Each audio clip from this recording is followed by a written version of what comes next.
Hola, ¿qué tal, amigas y amigos de Sumando Voces en Directo? Bienvenidos y bienvenidas a nuestro programa de todos los jueves. Como siempre, transmitimos por las redes sociales de Sumando Voces, las redes sociales de la red Herbol, y nuestra señal también va por el dial de la radio Pío 12 de Oruro, la radio Fenacievo de La Paz, la radio Aclo Chaco, y desde hoy se suma la radio Líder de Potosí. Muchísimas gracias a su director Jorge Vidaurre, que ha decidido ser parte de esta comunidad de la sociedad civil, aunque en el caso de Radio Líder el programa se va a difundir el día domingo.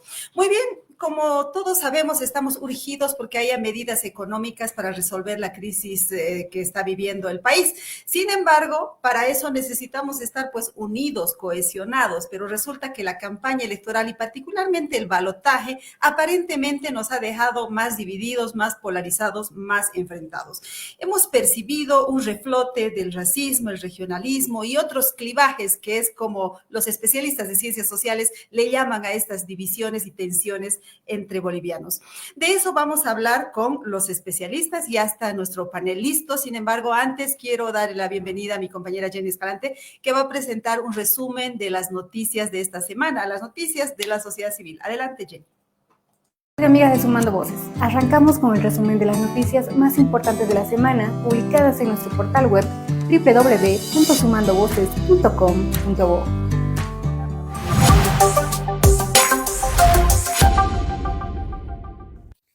Desafío. En medio de la crisis económica que atraviesa Bolivia, especialistas advierten que las medidas que deberá asumir el próximo gobierno podrían afectar a los sectores más vulnerables. Según un estudio, la eliminación de subsidios y una eventual devaluación aumentarán la pobreza y la desigualdad, especialmente en zonas rurales y entre mujeres. Los analistas proponen reformular los bonos sociales, fortalecer los emprendimientos y construir un pacto social que proteja a quienes más sentirán el impacto de los ajustes. Caso Marupa. Suman los pedidos para que se revise el caso de Julio Lero, un indígena chimán que lleva más de 8 meses detenido acusado de asesinar al indígena leco Francisco Marupa. Su defensa y organizaciones civiles denuncian errores de identidad, falta de intérprete y ausencia de pruebas en su contra. Ante ello, el senador Henry Montero pidió un informe al fiscal general y la diputada Toribia Lero solicitó la intervención del viceministro de Justicia, alertando sobre las vulneraciones al debido proceso de personas indígenas. Caso Las Londras. Un informe especial elaborado por organizaciones de periodistas y derechos humanos señala que el caso Las Londras cumple 4 años sin ninguna condena y con los agresores impunes, enviando un mensaje peligroso de tolerancia hacia la violencia contra periodistas. 3 de los imputados se encuentran en rebeldía y los otros 2 enfrentan el juicio en libertad, mientras que el caso se encuentra paralizado. La herencia del MAS. Durante 2 décadas, el movimiento al socialismo moldeó el Estado boliviano concentrando el poder y debilitando las instituciones. Bajo el denominado proceso de cambio, se desconoció el referéndum del 21F, se impuso la reelección indefinida y se partidizó la justicia y el aparato público. Hoy, Bolivia enfrenta una democracia frágil y el reto de reconstruir la confianza institucional. Novena autonomía indígena en Bolivia. Después de casi 11 años de trámites, observaciones y subsanaciones técnicas, el Parlamento aprobó la Ley de Unidad Territorial para el gobierno originario de Challa. Este avance marca una victoria política de este pueblo indígena, reafirmando su derecho a la libre determinación y al autogobierno. Ponemos punto final al resumen informativo. No se olviden que pueden visitar nuestras redes sociales para conocer más noticias. En Facebook nos encuentran como Sumando Voces Bolivia, en X como Sumando Voces Bo, en TikTok como Sumando.voces y nuestro portal web www.sumandovoces.com.bo.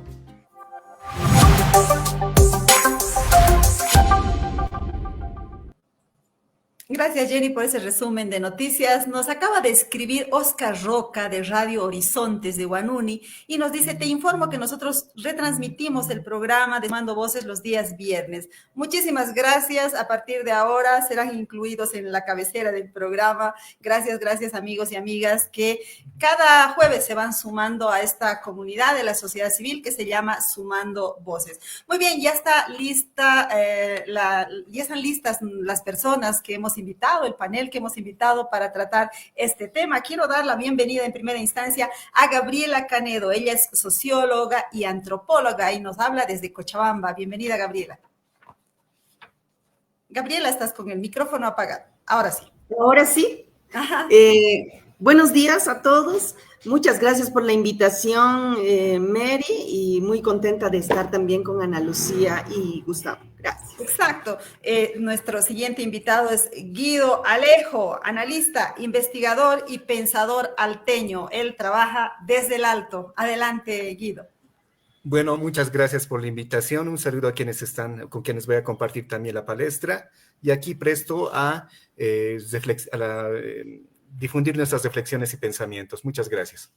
Muy bien, y también está invitada a este programa Ana Lucía Velasco. Ella es politóloga, experta en temas de polarización. Sin embargo, creo que acaba de salir un minutito, enseguida vuelve y va a estar con nosotros.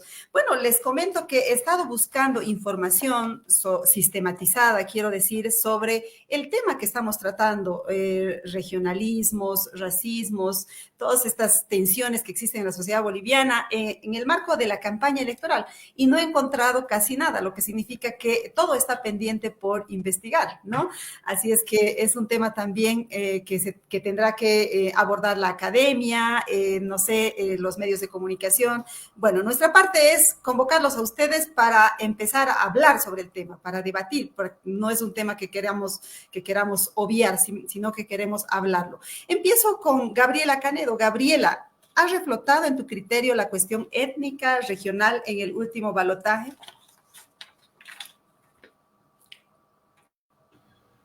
Vamos, Mary. Creo que sí, considero que sí ha rebrotado junto a otros, sin embargo, junto a otros clivajes, ¿no? Se puede hacer un énfasis en que en esta segunda vuelta, a diferencia de la primera, sí se ha dado en el contexto de guerra sucia, además, ha coadyuvado al rebrote de estas identificaciones culturales, ¿no? En este sentido, en el horizonte en el propósito del presidente y vicepresidente, ha primado como uno de los aspectos esta identificación de identidad cultural de ambos bandos, ¿no? Unos más propensos a identificarse con la Alianza Libre y otros con el PDC, que justamente la composición boliviana ha dado como ganador, digamos, al PDC. Creo que más adelante vamos a abordar, sin embargo, que hay otros clivajes que también han incidido preponderantemente para constituir a lo que nos estamos enfrentando ahora, Mary. Muy bien, entonces sí, la percepción de Gabriela es que sí, que ha recrudecido el racismo. También les decía que una de nuestras invitadas es Ana Lucía Velasco y ella está de vuelta, así que la vamos a saludar. Ana Lucía, bienvenida al programa. Ella es politóloga y experta en temas de polarización. Bienvenida, audio. Ana Lucía. ¿No nos estás escuchando? Entonces te recomendamos salir y volver a entrar. Ojalá la plataforma nos permita tenerte con audio. ¿Ya? Vamos mientras tanto con Guido Alejo y queremos hacerle la misma pregunta. Guido, ¿considera que ha habido un reflote del racismo, del regionalismo en la última campaña electoral y particularmente en el balotaje? Sí, lo que podemos ver es que siempre se hace más visible y explícito todo este tipo de clivajes, todo este tipo de taras de raigambre colonial que tenemos en Bolivia, especialmente en fechas electorales, podemos decir, tanto en las etapas preliminares como posteriores también. Pero no necesariamente aquí son las expresiones de los candidatos en sí, sino también qué despiertan especialmente en determinado tipo de electorado, y que vemos que hay un bloque prácticamente de poder que se nutre especialmente de este tipo de discursos, pero no necesariamente implica de que es universal, ¿no? Hay un grupo de personas predispuestas a replicar y exteriorizar este tipo de odios que prácticamente ha sido amplificado ya desde hace unos 20 años por especialmente la irrupción del MAS en la vida política. Bueno, sí, entonces, pero no son todos, nos dice Guido Alejo. Hay, pero no son todos, hay un grupo, ¿no? Volvemos ahora, por favor, con Gabriela Canedo para preguntarle ¿quiénes son? Ya que Guido dice no son todos, si ella coincide con esta opinión, ¿quiénes son los que promueven este tipo de tensiones? Sobre todo en esta última campaña se han dado en las redes sociales, ¿verdad? Y si podríamos ir a eso, a explicar un poco los actores de esta polarización en este momento. Adelante, Gabriel. Mary, como habíamos dicho, en este balotaje yo creo que se ha recrudecido. Sin embargo, hay que hacer una puntualización, ¿no? Si bien el racismo es una lacra y está, digamos, atravesando la sociedad boliviana, como bien lo ha dicho Guido, hay un uso también, ¿no? Para justamente, y mucho más. Hola, Mary. Hola. Adelante. Te estamos escuchando perfectamente, Gabriel. Y mucho más en política para atraer los votos, ¿no? En el balotaje no se tenían muchas más opciones que las dos. En este sentido, los candidatos han aprovechado a traer agua a su molino, por decirlo de alguna manera, ¿no? En este sentido, la guerra sucia ha jugado un papel importante, sabemos que al estar enfrente de muchos de las redes, de los TikToks y de este mundo virtual, donde ya no se sabe qué es la verdad, qué es las fake news, etcétera, abundan por doquier. Entonces, esto ha contribuido a esta polarización, ¿no? Sin embargo, no se puede soslayar que el componente de identificación, el componente de autorreferencia que se puede tener, ha jugado un papel importante, ¿no? A Tuto y a Juan Pablo se los veía, no han podido llegar a la población, a lo popular, como ahora también se está utilizando esta categoría para justamente el análisis de las elecciones, no han sabido llegar, ¿no? En el binomio del PDC, sin embargo, se le atribuye bastante a Edman Lara, ¿no? Este acercamiento a lo popular, yo no lo reduciría solamente a lo étnico, ¿no? Entonces, esto de lo popular nos queda tarea por conceptualizar en la Bolivia de hoy qué sería este voto popular que está, yo creo, mezclado, ¿no? Y han sido los medios de comunicación, ¿sí? Un factor y un actor preponderante en el marco de la guerra sucia para ocasionar, digamos, esta identificación o este recrudecimiento del racismo como uno de los elementos para que desemboque la elección en lo que ha desembocado. ¿Serán los medios de comunicación o serán las redes sociales? Quizás hay que hacer también una diferenciación, tomando en cuenta que los medios, yo diría que los serios, tratan de no amplificar estas narrativas, ¿no? De hecho, para este programa, por ejemplo, no hemos querido preparar ningún banner, ninguna lámina que resuma cuáles son los insultos que se han repetido durante la campaña, porque sería absurdo. Estamos más bien debatiendo para evitar esta narrativa, sino más bien para prevenir, ¿no? Bueno, Ana Lucía, ahora sí ya te vemos y esperamos también poderte escuchar. Bienvenida, por favor, al programa, Ana Lucía. Muchas gracias, querida Mary. Perdón por los problemas técnicos, pero ya estamos aquí firmes. Muy bien, pues la pregunta para ti también. ¿Cuál es tu percepción sobre la campaña electoral y el balotaje en torno a estos clivajes sobre el racismo, sobre el regionalismo? ¿Tú crees que ha habido un reflote? ¿Cómo lo ves? Es innegable que ha sido, yo creo, además el factor principal por el cual el binomio de Jorge Tuto Quiroga y de Edman Lara, de JP Velasco no pudieron ganar. Guido lo decía alguna vez en sus redes sociales de una manera, me ha parecido súper asertiva. Es muy difícil pedirle el voto a alguien a quien desprecias o que has demostrado que en algún momento desprecias, ya sea por motivos étnicos, raciales, cualquiera que sea. Demuestra que es pues nomás una herida y una fractura importante en nuestra sociedad, que si bien no han habido avances en los últimos años, por supuesto que sigue siendo relevante, por supuesto que sigue siendo importante y por supuesto que hay mucho que hacer al respecto. Pero hay algo que a mí me da un poco de esperanza, ¿no? Que es justamente el hecho de que tal vez hace 20, 30 años, 40 años, si algún candidato decía lo que dijeron, no solamente con Pablo Velasco, que digamos, creo que todavía está un poco en duda a ver si son o no son reales los tweets, yo pareciera que sí lo son, pero no ha sido solo él, han habido otras personas dentro de la agrupación Libre que también han tenido exabruptos súper racistas, mostrando, digamos, un patrón, ¿no? Dentro de esta agrupación. Pero yo creo que si un candidato o una plancha o una propuesta política decía ese tipo de cosas hace 30, 40 años, quizás no hubiera sorprendido mucho a nadie, quizás no les hubiera restado votos, porque era algo totalmente normalizado. Hoy en día, creo que hay suficiente conciencia como para decir esto no se acepta. Entonces, creo que hay una señal de avance, lo que no significa en lo más mínimo que es un problema ni superado ni resuelto, ¿no? Y otra cosa que sí estoy de acuerdo más o menos, si he escuchado bien lo que decía Guido, sí creo que son pocos, sí creo que son la minoría. Cuando dirigía el proyecto UNAMA nos hicimos estas 2 encuestas y queríamos medir un poco estos niveles de regionalismo y de discriminación.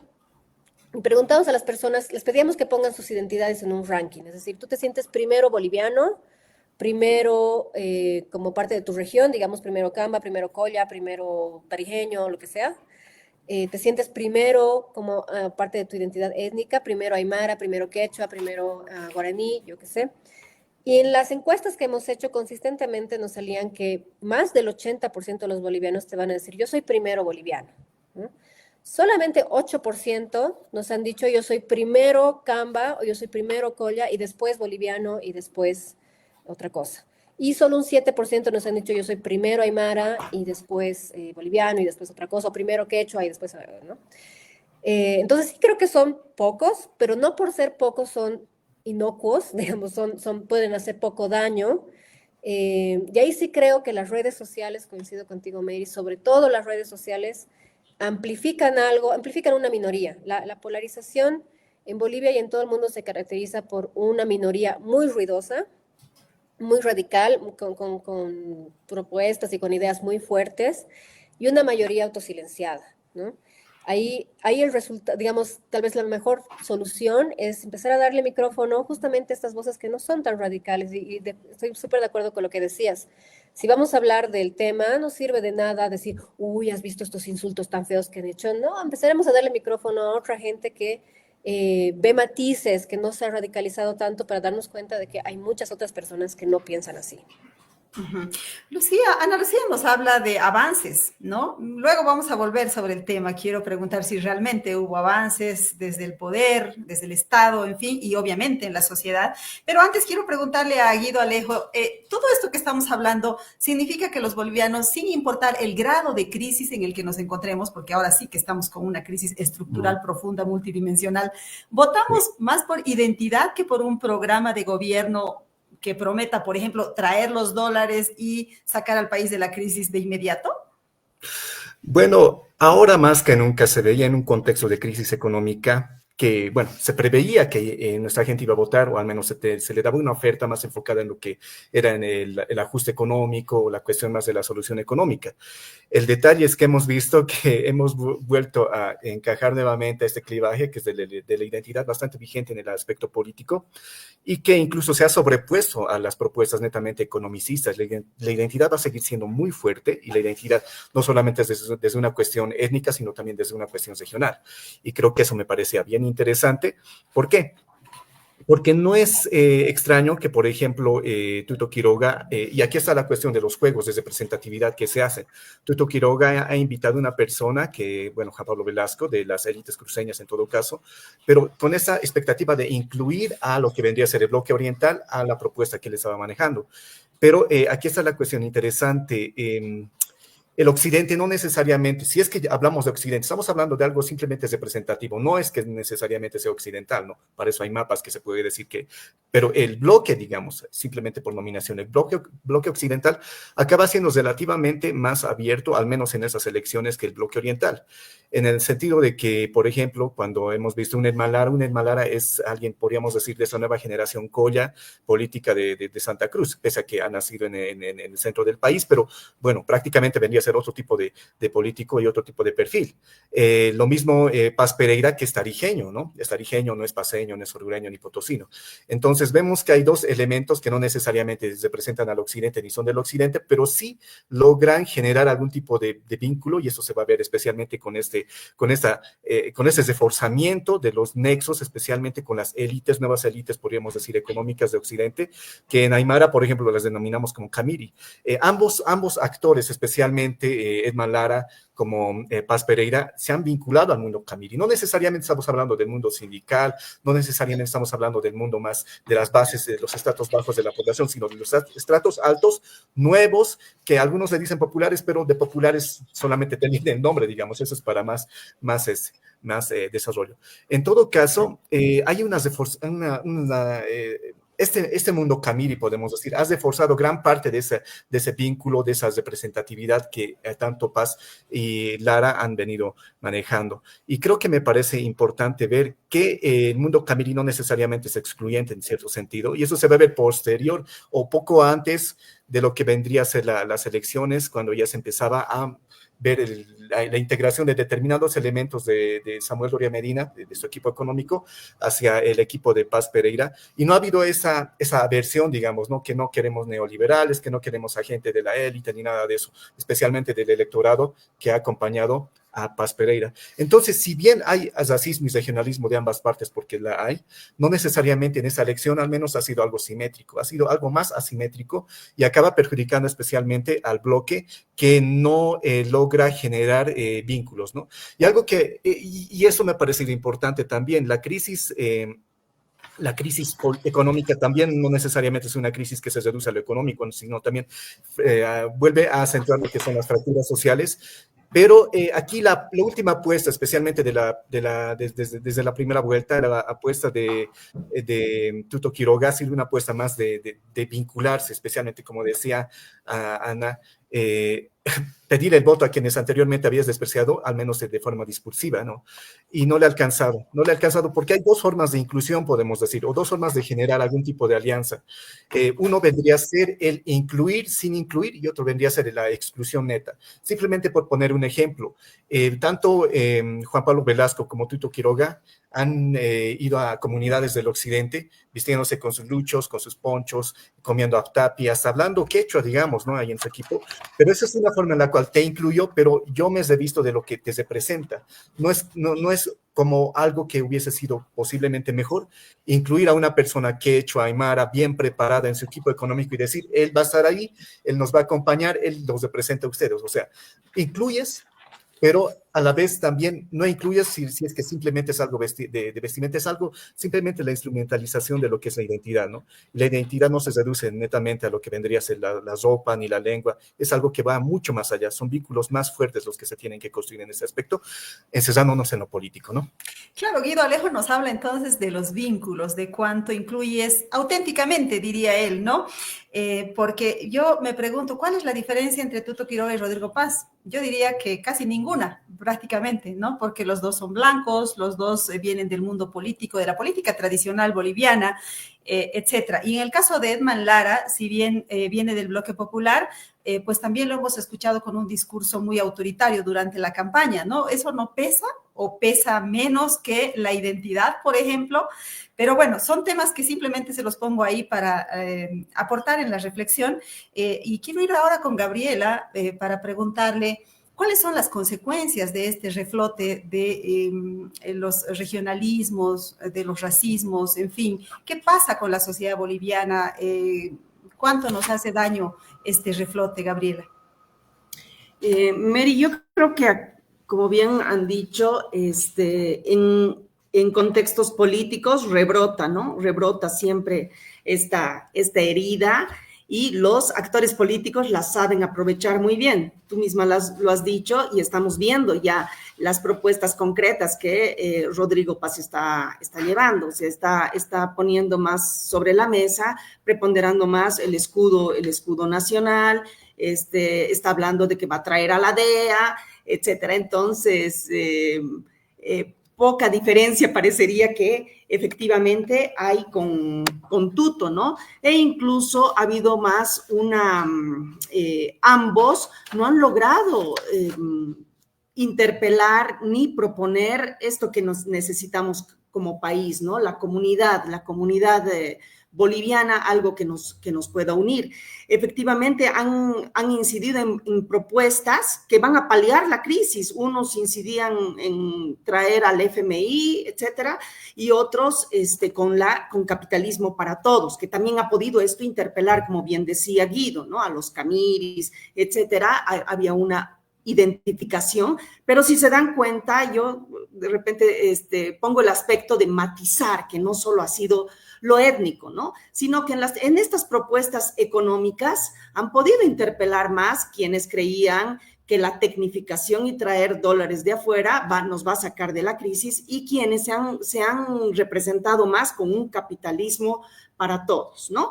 Ahora, cuando me dices cuál es la repercusión en la sociedad, pues la repercusión es bastante grave, ¿no? Y en esto también jugamos un papel los medios de comunicación, los académicos, etcétera, porque bien lo ha dicho Ana Lucía, cuando se hace la polarización se incide en dos grupos radicales, pero no toda la gente es así, pero tienen una eficacia y los resultados no los han, una eficacia que ha sido aprovechada por el PDC, y los resultados nos lo muestran, ¿no? Entonces, yo creo que es que el tejido social ya raído, que ya estamos arrastrando las secuelas, vuelve a brotar, y creo que a quien más les conviene, en términos electorales y en coyuntura electoral, es a los actores políticos. Sin embargo, ahora ya tenemos que preguntarnos, estamos con una serie de problemas, la crisis, no hay combustible, los dólares escasean, la canasta familiar ha subido, etcétera. Eso es lo que tiene que motivar. Y las fuerzas políticas que van a dar, digamos, la mayoría, o van a hacer cierta hegemonía, o van a ayudar al PDC, han mostrado su apoyo, hasta el momento dicen incondicional, ¿no? Al PDC. Pero entonces, esta polarización que le sirve bien a los políticos para llegar al poder, repercute en la sociedad, ¿no? Repercute, como ya lo hemos vivido hace 7 años, en todo ámbito, ¿no? En las familias, en los grupos profesionales, etcétera, y creo que no hace nada bien. Efectivamente, incidir mucho en las identidades culturales. Ustedes se preguntarán, ¿qué puede lograr haciendo un énfasis preponderantemente en ciertas identidades polarizantes, puesto que necesitamos más bien construir puentes, ¿no? No trae muchos beneficios, digamos, un énfasis demasiado en las identidades, sin plantear qué es lo que nos puede unir. Estamos en una crisis, ¿cómo podemos salir como país de esta, no? Entonces, yo creo que sí, esta polarización política arriba entre los actores repercute en la sociedad de manera fuerte, Mary. Claro, nadie duda de que un balotaje es más democrático que hacer una elección congresal, por ejemplo, como era antes en el país, o hacer una elección también por una mayoría contundente, pero sin incluir a los sectores minoritarios. O sea, un balotaje es democrático. Sin embargo, estamos viendo que también deja consecuencias, y Bolivia tendrá que trabajar en ese tema para que futuros balotajes no la fracturen de tal manera que luego se arrepienta de este mecanismo, ¿verdad? Y bueno, quiero ir ahora con Lucía, porque Lucía nos hablaba de que hubo avances en los últimos años. Quiero preguntarle a ella si estos avances han sido en la sociedad, han sido desde el poder, porque también hay la otra percepción en sentido de que ha habido una instrumentalización del tema indígena, de la cuestión étnica, de parte del gobierno saliente. Cuéntanos, Ana Lucía, ¿a qué te refieres con los avances? Sí, gracias por la repregunta. Yo me refería más a unos avances en la población. Estoy totalmente de acuerdo con que ha habido una amplia instrumentalización, el uso del indígena como maquillaje. Bien lo decía Guido hace un ratito, ¿no? No es cuestión de me tengo que acercar a estos sectores, entonces me pongo un yuchu, hablo 4 frases en quechua y listo, ya los incluí, ¿no? Eh, pero creo que sí han habido avances y a veces es difícil ver eso como sociedad porque comparamos con hace 6 meses atrás, comparamos como hace un año atrás, ¿no? Y ahí decimos, ay, no puede ser que otra vez estemos peleando por estas cosas. Las verdaderas comparaciones que hay que hacer para estos temas tan estructurales y profundos hay que hacerlas en décadas atrás. Por eso yo les decía, imagínense una elección en 1980, con la democracia recién inaugurada, si un candidato era abiertamente racista, capaz en esa sociedad eso no le causaba ninguna penalización. Pero hoy en día yo siento que la gente, los votantes, no estoy hablando de la clase política, los votantes han penalizado eso. O sea, ya no es algo con lo que te puedas salir con la tuya tan fácilmente. Lo que no quiere decir nuevamente, repito lo que decía hace un rato, que es un tema superado. Voy a dar un ejemplo. Pasa un montón también, por ejemplo, con temas de violencia de género o violencia, por ejemplo, infantil, ¿no? Es decir, si tú ves las noticias, dices, wow, cuánta violencia de género, cuánta violencia para las infancias hay, porque ves una noticia tras otra, desastrosas, horribles, que te parten el corazón, pero dices, pucha, hace 80 años no habían estas noticias. ¿Por qué? Porque no era noticia, porque era totalmente normal que, yo qué sé, las personas golpeen a sus hijos o golpeen a sus esposas, ¿no? Entonces, no es que no existía violencia, era que no había esa conciencia. Entonces, que hoy día estemos hablando de esto y que digamos, no es posible que un candidato haga esto y que haya sido esa, en mi lectura, es una de las razones por las cuales Tuto Quiroga no pudo ganar este balotaje, a mí sí me da un indicio de avance, ¿no? Aunque preocupe, porque tiene que preocupar, lo que ha dicho Gabriela hace un momento es totalmente cierto. Por supuesto que con estas cosas reflotan, pucha, perjudican, molestan, generan, digamos, ciertas fricciones en la sociedad. Pucha, por lo menos genera fricciones. Hace un tiempo era algo completamente naturalizado y normalizado, ¿no? Entonces, de aquí para adelante, el reto ya no es hablar del tema, sino es cómo ir un paso más adelante, cómo nos olvidamos de estas fracturas o cómo las empezamos a curar, ¿no? Y ahí en ese sentido, súper cortito, hay algo que alguna vez me decía una señora mexicana que me encantó, que es, a veces pensamos que el racista es como un zombie, ¿no? O sea, lo mordió otro zombie racista y se morirá racista y será así por siempre. Y es como que estas personas nunca cambian y entonces lo único que tenemos que hacer es esperar a que desaparezcan o se mueran o ya no darles, digamos, palestra a sus ideas. Pero esta señora me decía, ¿qué pasa si veríamos el racismo como un resfrío? Digamos, es distinto cuando tú dices, esa persona es racista o yo no soy racista, como una calidad de su ser. Pero si dijéramos como, me he resfriado, ¿no? Ay, me ha dado racismo, digamos, ¿no? O sea, me ha pasado, porque es algo, es como un virus, es algo que está en el ambiente, y si todas las personas alrededor piensan así, es muy probable que tú te contagies, digamos, ¿no? Pero cuando una persona se resfría, sabemos que esa persona se puede curar. Y creo que lo mismo deberíamos pensar en términos del racismo. Si una persona piensa de cierta forma, ¿qué hacemos como sociedad para que se cure? Para que abandone, digamos, esos pensamientos, pensando de que es posible superar eso, de que simplemente te ha dado racismo, no es que eres racista, no es que una calidad de tu persona es que es así. En algunos casos crónicos, sí, hay personas que son, yo creo, irremediables, pero para las grandes mayorías de personas que sí piensan así, yo creo que deberíamos empezar a cambiar un poco el chip de qué hacemos para que esto ya no sea, para subir nuestras defensas, si vale, siguiendo mi analogía. Yo quiero saber cuál es la pastilla que nos va a curar de eso, Ana Lucía. Luego vamos a hablar de eso, cuáles son las recetas, pero quiero hacerte una repregunta sobre el tema de Tuto. Tú dijiste que Tuto perdió por esto. ¿Te refieres a qué? ¿Te refieres a los tweets de Juan Pablo Velasco? ¿Te refieres en general al discurso excluyente o incluyente, no sé cómo tú quieras calificarlo, o a lo que circulaba por las redes sociales desde una campaña y la otra? ¿A qué te refieres? Uh-huh.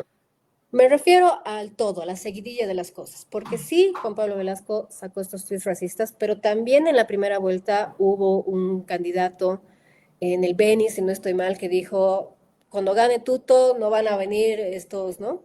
Tal de tal, y poco después de lo que salió lo de JP Velasco, también hubo otro ya diputado electo que dijo los mastacocas, ya sabemos, ¿no ve? Entonces, no ha sido una cosa aislada, pero además de eso ha sido la reacción, es decir, no decir nada, no, ni admitir, solamente negar, no hablar del tema, y después la siguiente reacción ha sido lo que nos contaba Guido, un poco intentar disfrazarse y entrar y decir, mira, son mis amigos, ¿no? Yo veía algunas personas en redes sociales, no tengo idea si son parte o no de la campaña, pero intentando defender a JP Velasco y a la agrupación, decían, es imposible que Juan Pablo Velasco sea racista porque mira, tiene amigos collas, ¿no? Entonces, ese tipo de simplificaciones enlodan más que ayudan, ¿no ve? Entonces, para mí ha sido todo, porque, digamos, eso, si fuera una cosita aislada, pero se hubiera manejado bien, hubieran aprovechado para poner el tema al centro, decir esto ya no se permite en este país,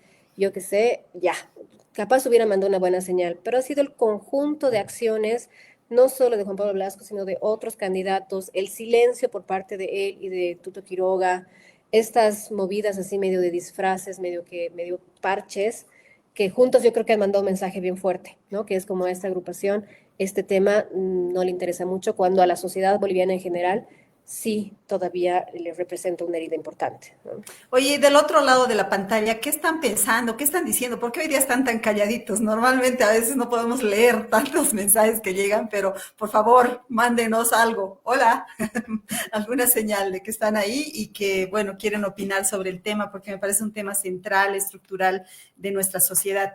Quiero ir ahora con Guido Alejo para preguntarle, uno, sobre cuáles serían las medicinas, o sea, cómo encarar, enfrentar el tema del racismo. Ahora que el país nos necesita unidos, cohesionados para afrontar la crisis, ¿no? Adelante.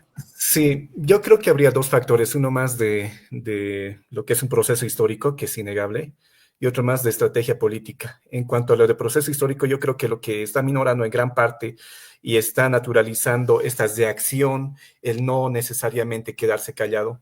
Yo creo que es el ascenso en bloque, especialmente de esos sectores que han sido vapuleados y que de alguna forma son sujetos de racismo, podemos decir. No estamos hablando de un ascenso social individual, ¿no? En el que algunos individuos ascienden y prácticamente se enajenan y acaban desclasándose, entre comillas, ¿no? Y acaban respondiendo a otro tipo de relato y creencia. Sino estoy hablando de un ascenso en bloque en el cual miles y miles de personas han logrado generar riqueza en cierto sentido, pero también, y eso es bastante recalcable, que ha reducido la extrema pobreza, pero en base especialmente a lógicas más familiares, lógicas más comunitarias, lógicas que tienen raigambre, ya podemos decir, indígena, ¿no? Entonces, yo creo que esto va a conllevar a que haya un conocimiento más pleno, una confianza plena, una autoestima más concreta en cierto sentido, para especialmente reafirmarse y poder ver a las otras personas del frente, podemos decir, a la otra edad, como algo más horizontal, podemos decir. Muy al margen de cómo te mires, también implica cómo los otros te miran, pero esos otros que te miran ya están amparados en lo que vendría a ser la construcción de determinado tipo de mitos, y aquí va especialmente la estrategia política.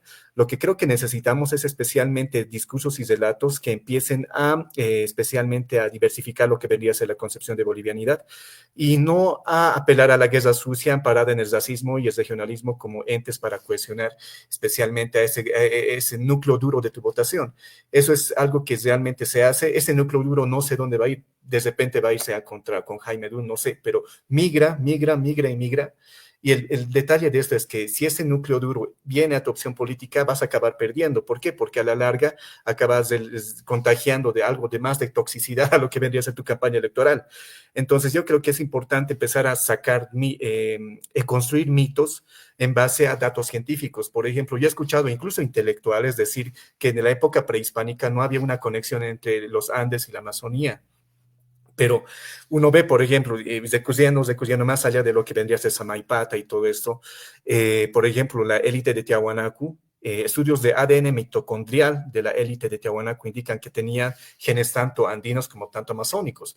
Entonces, si se empieza en base a datos científicos, empezar a reconstruir mitos, discursos, relatos, que empiezan a reforzar ese vínculo que tenemos tanto en esa parte del país como del frente, incluso vínculos a nivel, incluso interclases, podemos decir, ya podemos empezar a generar discursos bastante novedosos en cierto sentido, que van a ser más prospectivos y constructivos. Hablar de una nueva bolivianidad, ciudad, no necesariamente amparada en esta dicotomía de centro-periferia, ni urbano-rural, sino yo creo que lo que está sucediendo en Bolivia es bastante interesante en ese sentido. Hay lecturas que dicen, ¿no?, que, por ejemplo, en la segunda vuelta, el bloque que ha votado por Paz y Lara era un bloque que tiene como característica ser periférico, ser periurbano, ser rurales, pero uno ve, por ejemplo, tú comparas ahí un lugar donde ha ganado Tuto, aquí en La Paz, por ejemplo, el cruce de villas con un lugar donde ha ganado el PDC, como es la 16 de julio, ahí no ves una relación de urbanos-rural, ni ricos ni pobres, así como el imaginario nos demanda, ¿no? Entonces, creo que es necesario ver especialmente toda la complejidad que tenemos como país, toda esa forma en la cual a menudo estos mitos que nos han venido impulsando acaban siendo muy inexactos, y para eso yo creo que se necesita indagar, estudiar, empezar a ver distintos tipos de fuentes, para especialmente ensablar un discurso de bolivianidad y de unidad, creo yo. Creo que eso forma parte inherente de cualquier campaña política y cualquier propuesta política viable para el país. Sí, porque además estamos condenados a entendernos, ¿no? Somos un solo país. Discursos aquí de separatismo no caben en Bolivia, ¿no? Directamente son rechazados por la mayoría. Igual el racismo estamos viendo que no es algo que abrace la mayoría de los bolivianos, sino que hay grupos. Entonces, nada, la única alternativa que queda es incluirnos y entendernos entre todos, ¿verdad? Nos escribe Jazmín Peñalosa y nos dice, en ambos candidatos existió una falta de lectura actual. Bolivia cambió mucho más desde el gobierno del MAS y el empoderamiento de varios sectores, legítimo o no. No es lo mismo unas elecciones antes del MAS que después del MAS. Muy bien, quiero preguntarle a Gabriela Canedo sobre el tema, porque ella ha escrito un libro junto con María Teresa Segada sobre el tema. ¿Cuál es la tesis de ese libro sobre el tema del racismo en los 20 años de gobiernos del MAS? Y obviamente la respuesta, Jazmín. Gracias. Claro que sí. A ver, ojalá que pueda tocar varios elementos. El libro se centraba en la premisa de la que partíamos era un reconocimiento. El racismo existe, es estructural. Sin embargo, lo interesante era mostrar ciertos matices o una complejidad sociológica para no terminar en haciendo o sosteniendo que la existencia simplemente de bolsones, ¿no? De bolsones en los que se puede sintetizar Bolivia, ¿no?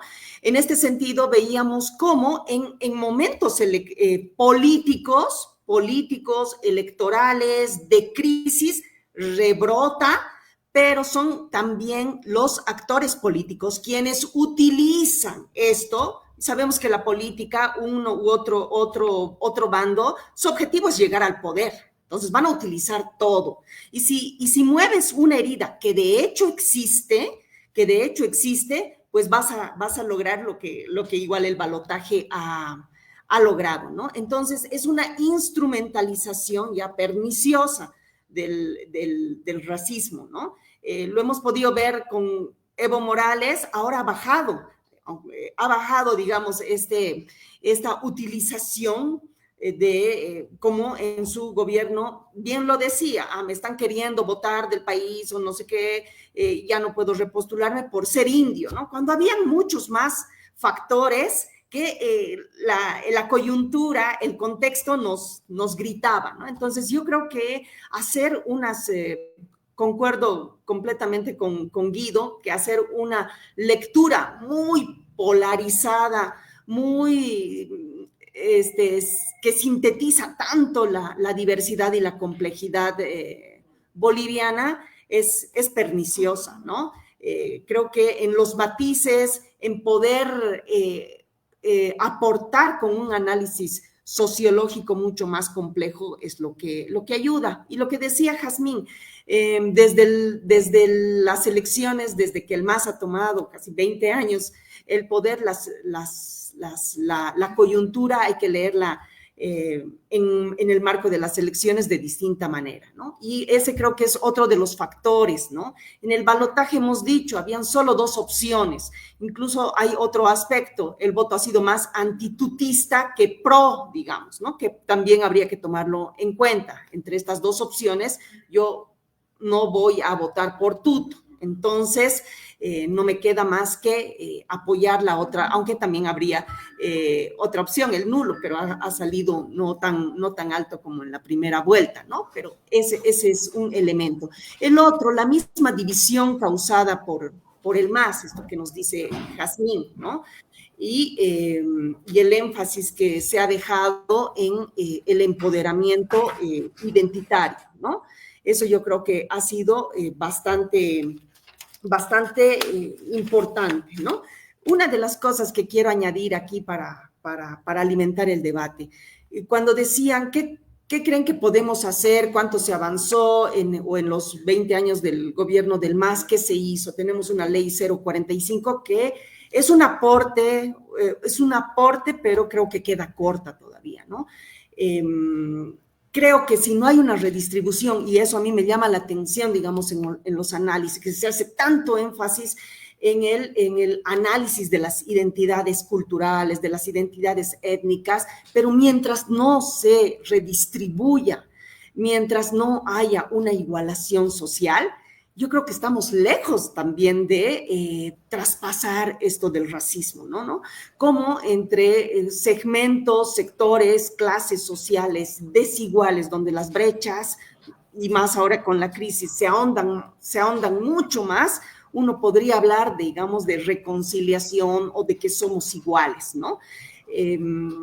El horizonte del mestizaje, bien lo sabemos que ha querido solapar las diferencias, entonces es otro tipo de unidad que tenemos que buscar y creo que el Estado, el gobierno, tiene un papel fundamental. Sí, también la sociedad, entender que en las interrelaciones humanas cotidianas tiene que haber el respeto, ¿no?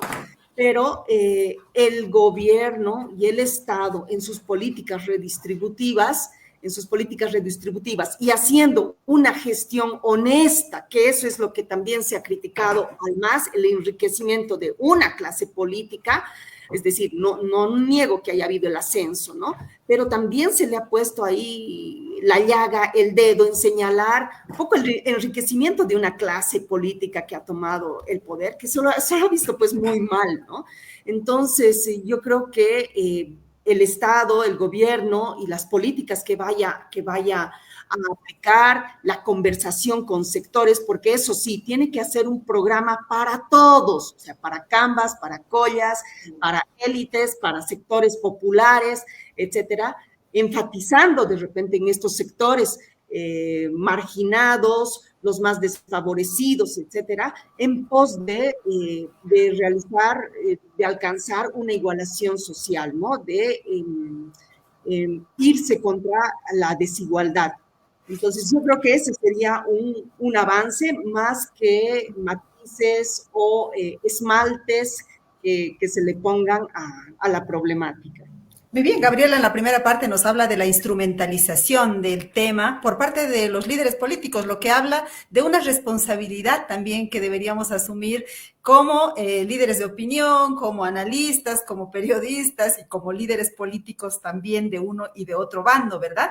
Y segundo, de una búsqueda de unidad, pero de una búsqueda de unidad sin borrar las diferencias, podríamos resumirlo, ¿no? No es esta unidad del mestizaje que pretendió el 50 o la revolución del 52, sino más bien una unidad en la diversidad, sería para resumirlo de alguna manera. Bueno, quiero leer más comentarios. Nos escribe Eduardo Arcos y nos dice, ¿qué opinan del discurso de odio en contra del MAS y del socialismo como estrategia para anular al contrincante político? ¿Está relacionado con el clivaje de discriminación étnica?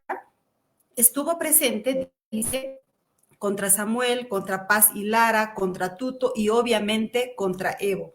Dejo esa pregunta por aquí. Luego nos escribe también Jacqueline Camacho Pinto. Un saludo para todos quienes nos están viendo y más para quienes nos escriben. Lo importante es verse en el otro, algo tan simple como reconocernos como personas, seres humanos bolivianos, en todo lo simple que se exprese es complicado en el sentir. Vamos con Ana Lucía Velasco, por favor, para que reaccione a estos dos comentarios y sigamos hablando de las famosas recetas para enfrentar este problema, esta enfermedad que tenemos. Adelante, Ana Lucía. Me encantó este último comentario que dice, lo importante es verse en el otro, ¿no? O sea, cuando tú eres capaz de entender que ese otro que por alguna razón desprecias es exactamente igual a ti, ahí pues como que se caen todos los prejuicios, ¿no? Pero lo que sí quiero decir, digamos, todo lo que ha dicho Gabriela, lo que ha dicho Guido, estoy 100% de acuerdo. Hay muchas cosas que hay que trabajar más allá de solo el discurso, digamos, más allá de que haya una ley, hay, digamos, hacer verdadera inclusión, ¿no? Es derrumbar mitos, todo esto que decían, estoy bien de acuerdo. Yo estudio el fenómeno desde un punto de vista más psicológico y creo que ahí sí es súper importante recordar una cosa, ¿no? La empatía o la capacidad justamente de verte a ti en el otro es algo que se practica.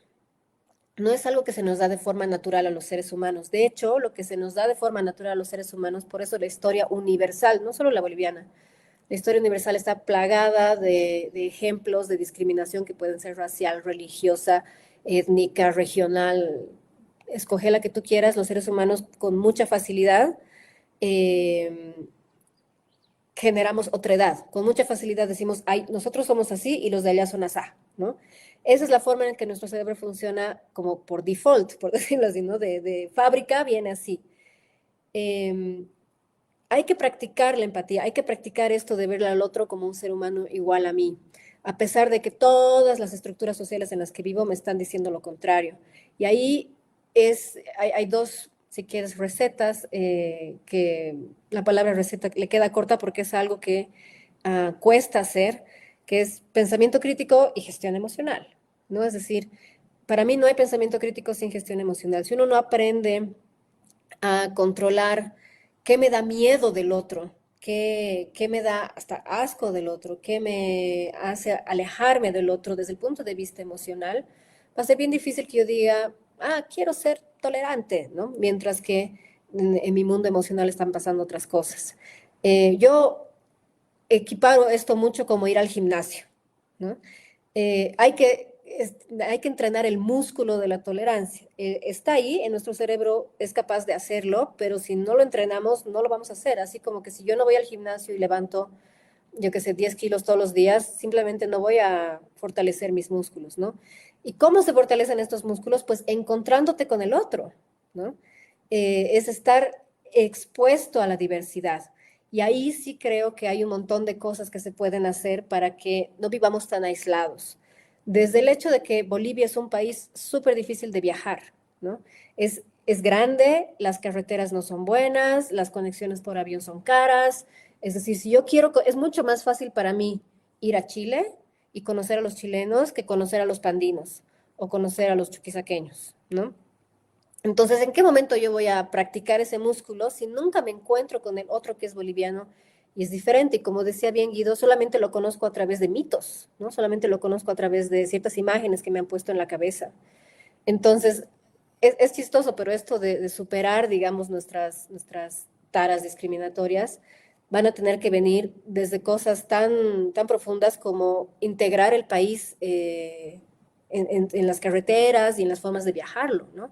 Si es fácil viajar por mi país, la gente va a preferir viajar primero dentro del país antes que irse a conocer Brasil, Chile, Argentina y otros países, ¿no? Por ejemplo, yo siempre me imaginaba qué pasaría si los colegios harían intercambios, pero en lugar de mandar a tus hijos a Dinamarca, a Estados Unidos, a otros países, los mandas dentro del país y desde changuitos nos conocemos entre nosotros.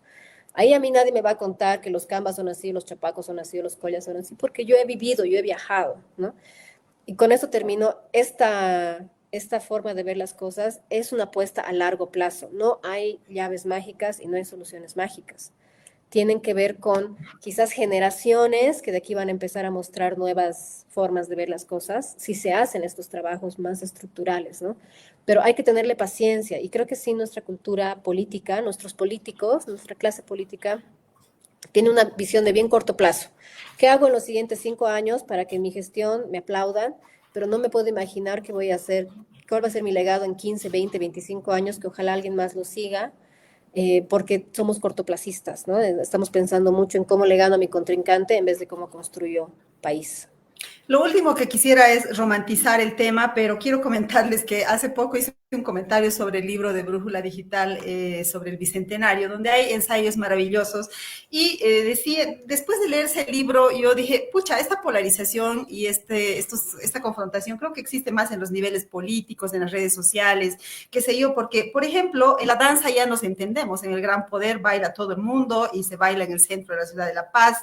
En la moda, pues, ucha, está de moda la pollera, ¿no? La pollera, decía la Sayuri en uno de los ensayos de ese libro, la pollera es la marca nacional, la identidad nacional en cuanto a moda. La comida, ya comemos la comida fusión, ¿no? La comida ancestral con la comida actual. De hecho, los restaurantes que están de moda sirven ese tipo de comida. En fin, puede parecer simple, pero me parece que desde lo cultural, desde lo social, podemos avanzar mientras los políticos todavía no lo hacen, digamos, ¿no? Nos escribe Juan Pablo Flores y nos dice, los clivajes en el ámbito electoral siempre van a ser instrumentalizados porque son un punto de disputa. La cuestión es que la población toma posición sobre estas diferencias como aspectos insuperables. Ahí está el problema, que la ciudadanía elige por las diferencias más que por la superación de las mismas. La ciudadanía también es responsable. Ahí está, tiró por el suelo mi romanticismo.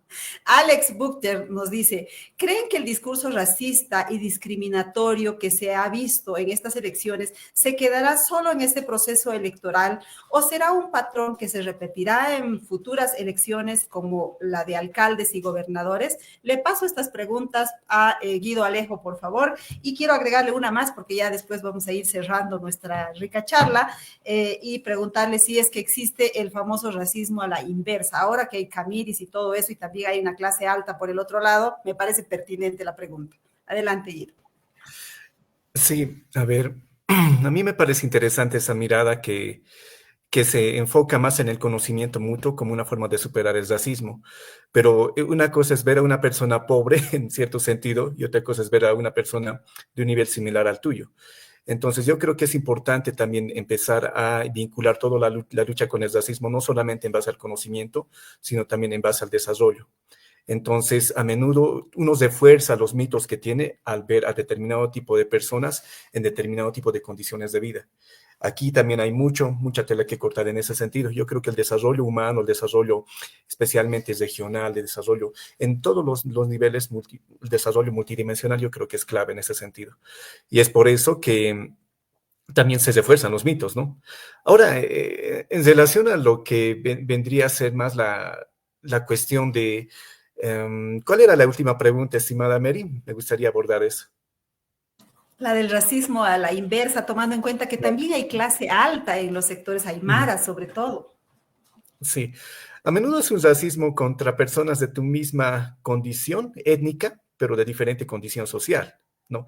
Pero tampoco esto implica de que no haya racismo especialmente contra los blancos, contra los caras y todo eso. A menudo hay una especie de estigmatización y se los ampara como personas que no necesariamente recorren el mundo, que no conocen más allá de lo que es su barrio y que no tienen una diversificación cognitiva, digamos, más allá de lo que es el aspecto netamente urbano y eso, ¿no?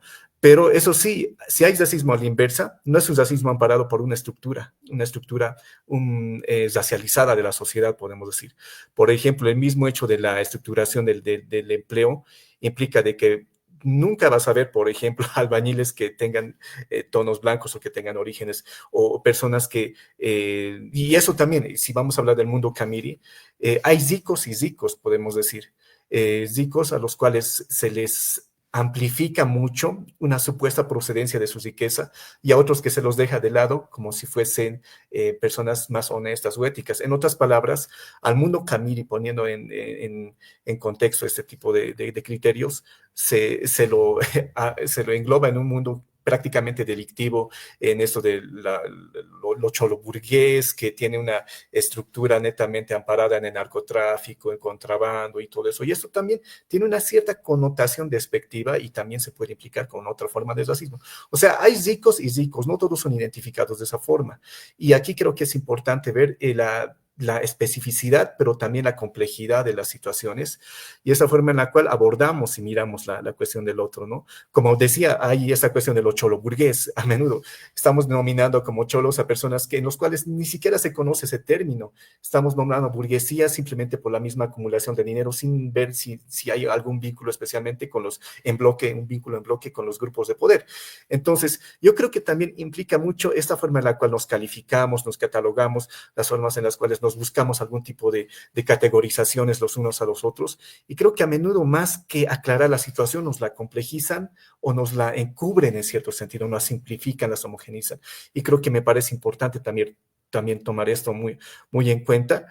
Y creo que voy más en ese sentido. Creo que tenemos que conocernos los unos a los otros. Creo que hay puentes importantes que más allá del discurso político se vienen dando especialmente a varios niveles. Por ejemplo, el mundo Camiri está bastante vinculado con los productores en Santa Cruz, por ejemplo, agricultores, pero tampoco se puede decir lo mismo en ¿no? O sea, podemos decir lo mismo en estratos más bajos, ya es natural tener tus familiares en Pando, en Tarija, en Santa Cruz, en La Paz. Yo creo que ampararnos en ese tipo de vínculos que ya tenemos los bolivianos es fundamental y esos vínculos a menudo nos ayudan a conocernos más los unos a los otros y creo que es importante también para el mundo político quienes se están dedicando a este aspecto de nuestra sociedad que se corra el mundo, pero el mundo especialmente tiene que ser Bolivia y desde Bolivia para plantear algo para tu ciudad tienes que pensar en tu región, para plantear algo para tu región tienes que pensar en Bolivia. Entonces yo creo que es algo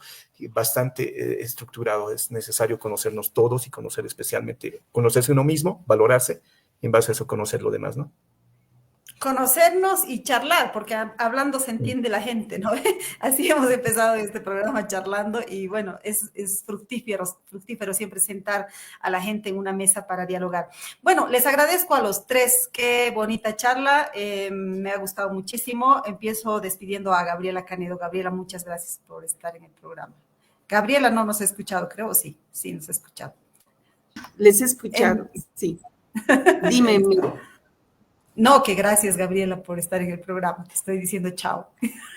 Ay, muchas gracias, por esta linda conversación. Creo que me llevo de que, bueno, la lectura de lo que ha acontecido y de Bolivia es mucho más compleja, ¿no? Mucho más compleja. Y creo que estos debates ayudan a no tener una idea totalmente sesgada de lo que es Bolivia, ¿no?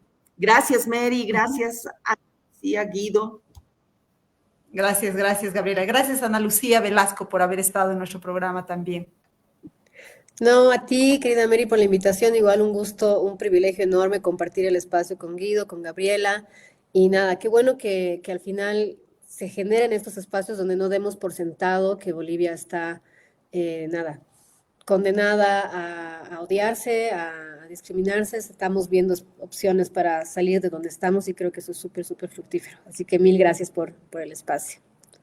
Muy bien, gracias Guido, Alejo también por haber participado con nosotros. Muy amable. Bueno, más bien agradecido por la invitación, estimada Mary. A mí me siento orgullo de compartir siempre palestra con Ana y Gabriela también. Nos estamos conociendo al menos de forma más directa, de forma virtual. Y bueno, aquí presto a seguir colaborando, a seguir divulgando gran parte de lo que es nuestras reflexiones y pensamiento desde aquí, desde el alto, ¿no? Muy bien, muchísimas gracias a los tres y a ustedes, amigas y amigos, les agradezco también por habernos seguido. Les invito a seguirnos en nuestras redes sociales, como siempre nos encuentran en el Facebook en Sumando Voces Bolivia, estamos en X en Sumando Voces Bo, nuestra cuenta en TikTok es sumando.voces y nuestra página web es sumandovoces.com.bo. Volveremos el próximo jueves con otro tema de interés para la sociedad civil en el marco de lo que empieza a estructurarse en Bolivia, un nuevo gobierno, un nuevo ciclo. Queremos hablar de todo eso, pero como siempre, con los lentes de la sociedad civil, bajo 3 temáticas que guían nuestro trabajo: democracia, derechos humanos y desarrollo sostenible. Nos vemos el próximo jueves. Chao, chao.